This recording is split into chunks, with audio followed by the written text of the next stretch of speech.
Chers amis téléspectateurs, bonjour et merci d'avoir choisi la télévision nationale tchadienne pour vous informer. Dans le cadre de l'entretien de la rédaction spécial dialogue national inclusif et souverain, nous recevons une grande figure emblématique de l'opposition armée qui est là au studio avec nous. Monsieur, bonjour et merci d'avoir accepté notre invitation. Je vous demande de vous présenter à nos téléspectateurs. Assilek Halata Mahamat, je suis le premier vice-président de l'Union des forces pour la démocratie et le développement, UFDD, et son porte-parole. Monsieur Assilek, quel commentaire faites-vous par rapport au rapport du comité ad hoc présenté à la plénière?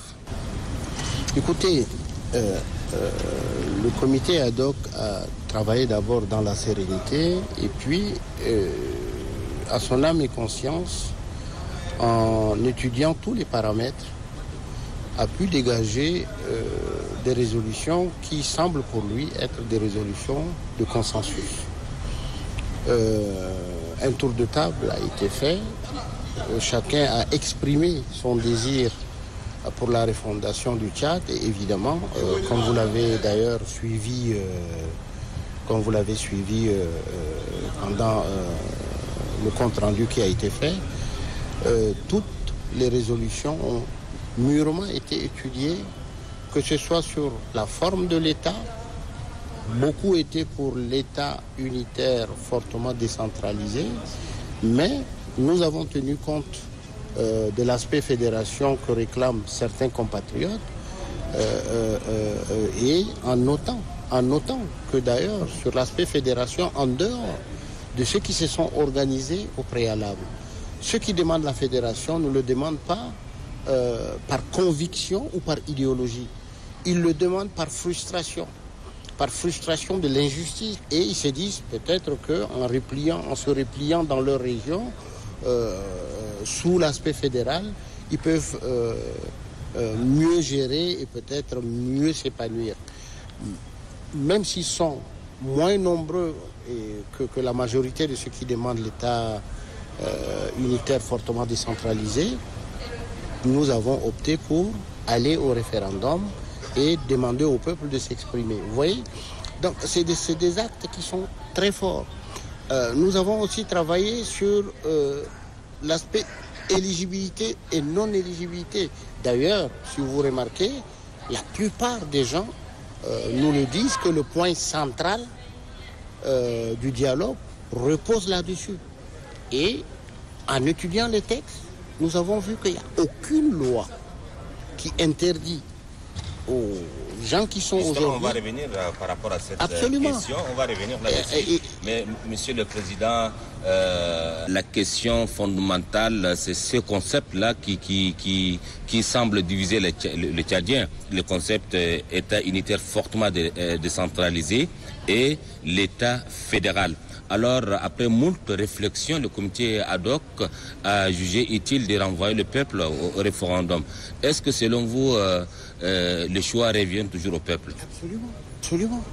Absolument. Qui dit référendum, le choix vient au peuple. On ne peut pas épeler le terme référendum et ne pas donner le choix au peuple.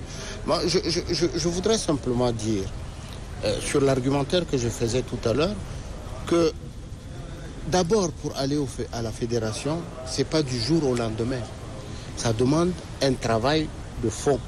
Ce n'est pas parce qu'aujourd'hui, moi, Mohamed Assilek, ou vous dites « je veux la fédération » que c'est automatique. Qui dit fédération demande une organisation au préalable. C'est le processus. Un processus qui prend son temps pour s'installer. Voyez-vous? Et ça, ce n'est pas demain la veille.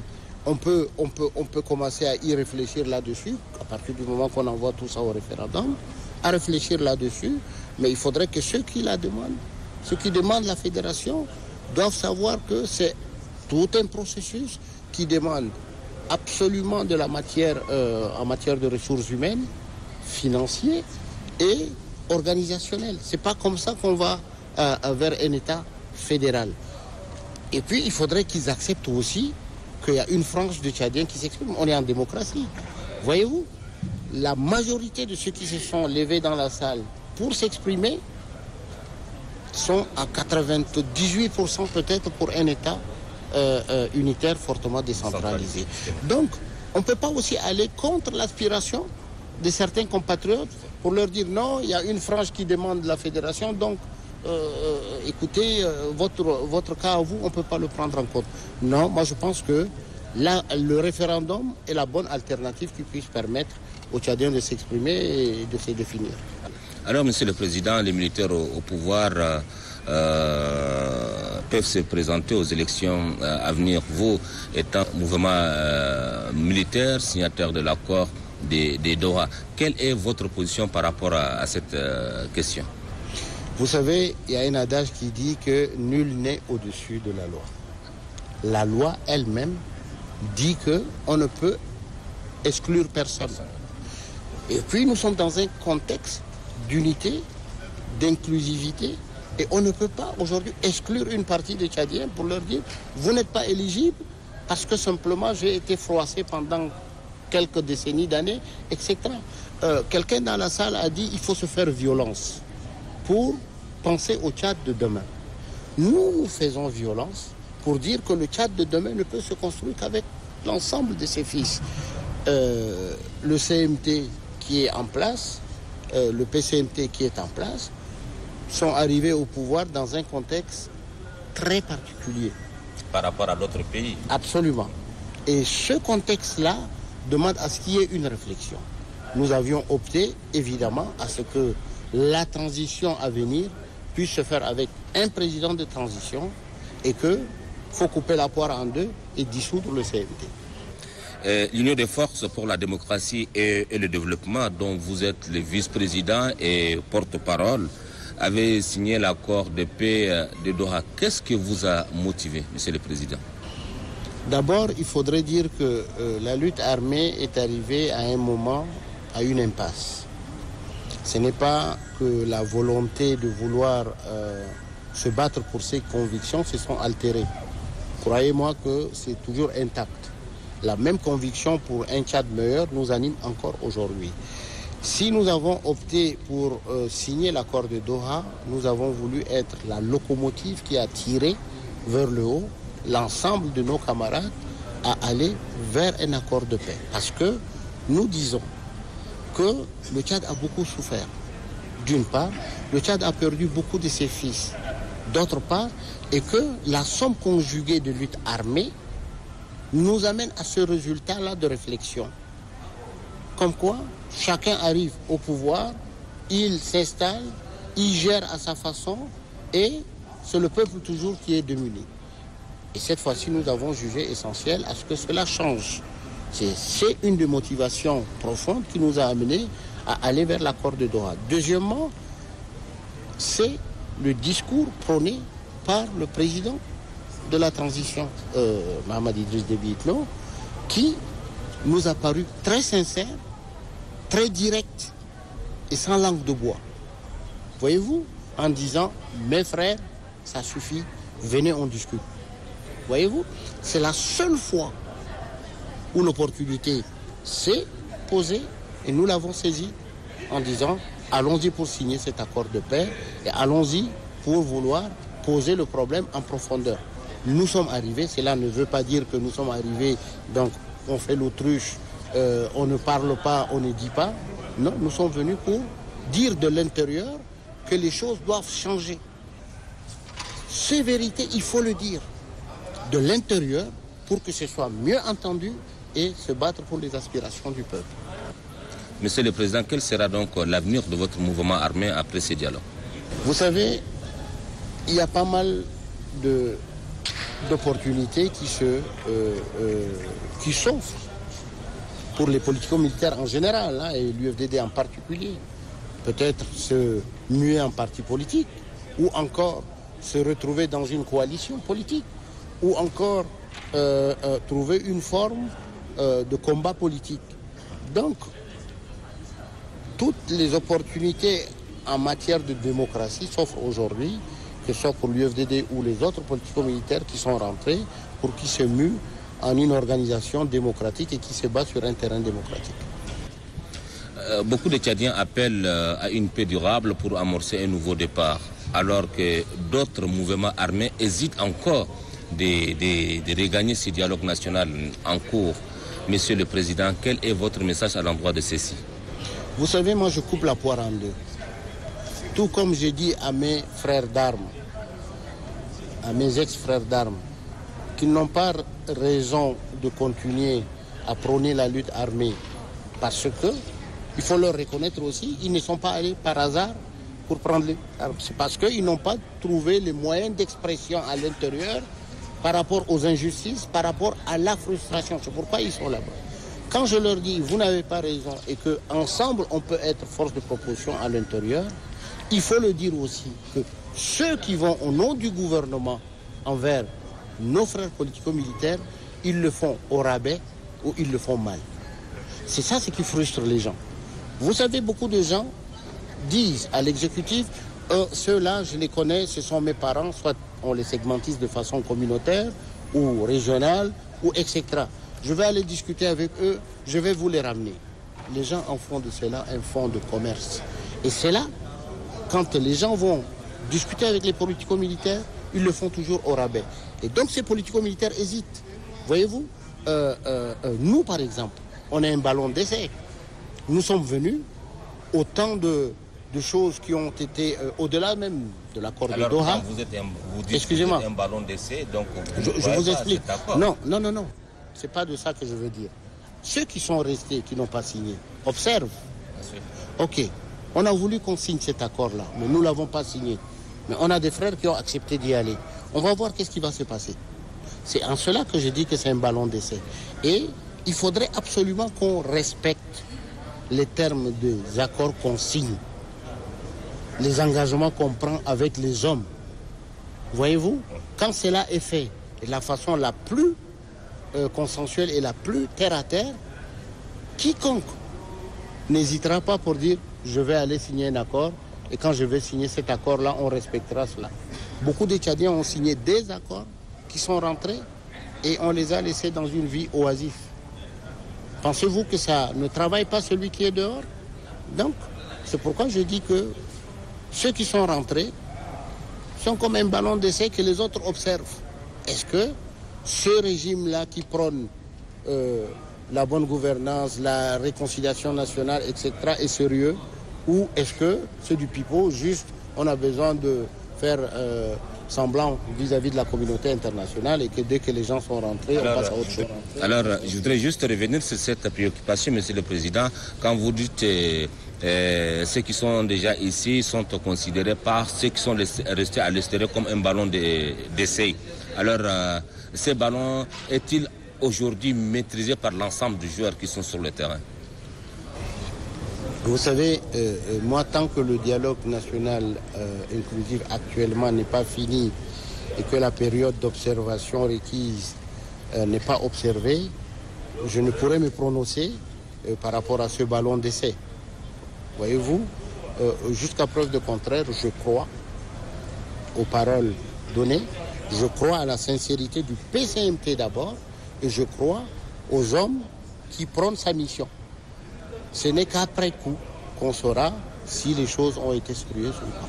Parlons encore du futur Conseil national de transition, fortement aménagé, se verra siéger 45 conseillers issus des politico-militaires que vous êtes. Êtes-vous vraiment satisfait? Pourquoi? D'abord, ceux qui disent que 45 politico-militaires, c'est trop, il faudrait revenir en arrière et regarder le sacrifice consenti par ces politico-militaires-là pendant des décennies et des décennies. Balayer d'un revers de la main pour dire que non, c'est trop parce que... qu'est-ce qui a été fait? Qu'est-ce qui a été fait? Ce qui a été fait, c'est on a pris sur la base de l'accord de Doha les signatures. Les points de signature, on les a comptabilisés pour remonter à 45. Ça n'a pas été inventé comme ça. C'est pas parce que hop, la commission ad hoc a dit 45 places pour les politico-militaires. Non, c'est l'accord de Doha, les signataires de l'accord de Doha qui montent à 45. Je ne suis pas d'accord. Je trouve qu'il y a politico-militaire et politico-militaire. Je rejoins aujourd'hui les gens dans la salle, ils s'expriment sans le dire. Quand ils vous disent 45 politico-militaires c'est trop, etc., en aparté, ils viennent nous tenir ce genre de discours. Nous sommes sur un autre terrain, une autre forme de combat, qui est d'abord à ce que des vraies résolutions sortent du dialogue national inclusif et souverain, et que ces résolutions-là puissent être entérinées dans les faits pour l'épanouissement du peuple tchadien, pas pour les politico-militaires ou les politiques ou les individus. Voyez-vous? Donc, 45 places, moi je dis, je suis partagé mi-figue, mi-raisin. Pas 45 avec, on ne peut pas mettre tout le monde dans le même sac en tant que politico-militaire.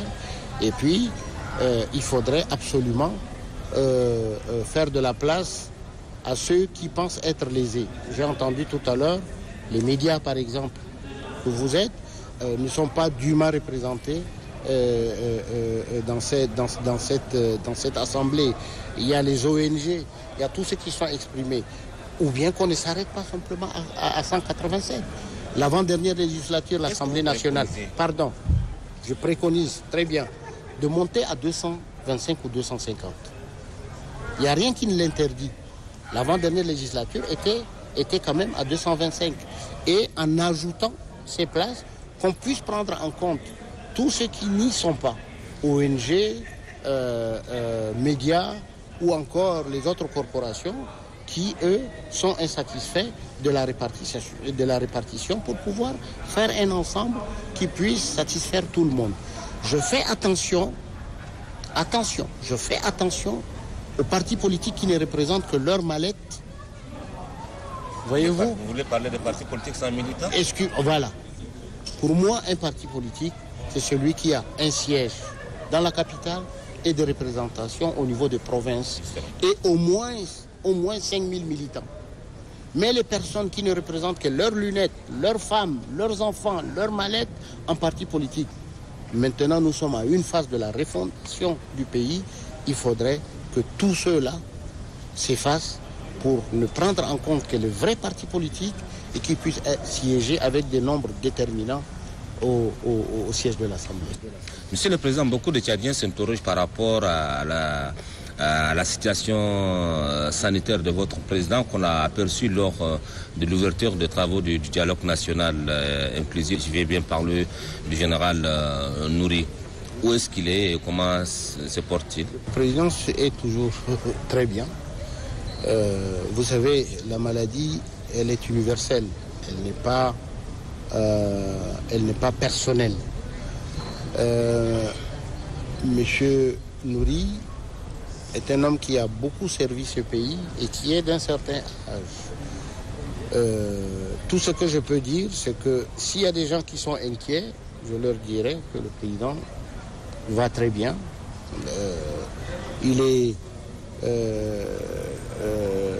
se repose tranquillement au pays et nous n'avons pas jugé essentiel à ce qu'il soit dans la salle en permanence. Déjà, nous autres, on est fatigués d'écouter des fois des choses qui sont en deçà des réels problèmes et donc on ne voudrait pas l'amener en permanence ici. Et d'ailleurs, il n'est pas le seul.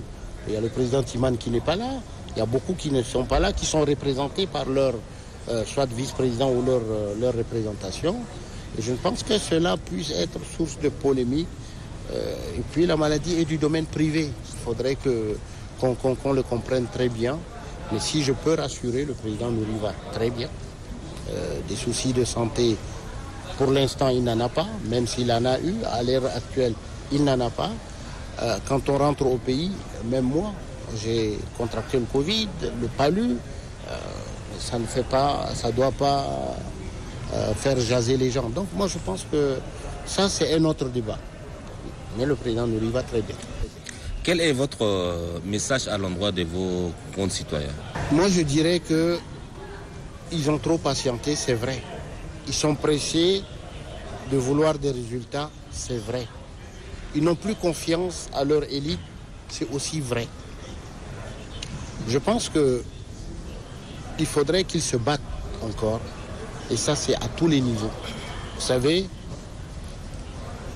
il y a des choses, on les arrache On n'attend pas que ces choses-là viennent à nous. Aujourd'hui, les Tchadiens sont très éveillés. Et le monde est devenu un village planétaire tous aussi. Donc je pense que c'est avec le concours de tout le monde qu'on peut arriver à des résultats. Donc moi je pense que le Tchad a un grand défi. Il faudrait vraiment conseiller les gens à s'attaquer aux problèmes de gouvernance, la mauvaise gouvernance, aux problèmes de développement, et à tous les domaines, santé, éducation, etc. Parce que si je dois faire une liste, elle doit être non exhaustive. Et donc, je pense que la jeunesse ne doit pas baisser les bras, puisque la jeunesse, elle, c'est elle qui fera le pays de demain. Alors, votre vœu pour le Tchad? Je veux un Tchad en paix avec lui-même, un Tchad où il n'y a pas d'exclusion, un Tchad où il y aura une bonne gouvernance, une bonne répartition des richesses, un Tchad où on peut considérer ses propres fils dans le domaine économique, dans le domaine du savoir, dans le domaine technique, un Tchad où les instances publiques puissent se dire on est au service du peuple que à notre propre service. Ainsi prend fin l'entretien de la rédaction. Je rappelle à nos téléspectateurs que nous avons reçu M. Assilek Mahamat Halata, qui est le vice-président de l'Union des forces pour la démocratie et le développement, IFDD, ex-mouvement armé, signataire de l'accord de paix de Doha. Au revoir et espérons vous retrouver très prochainement avec le même plaisir.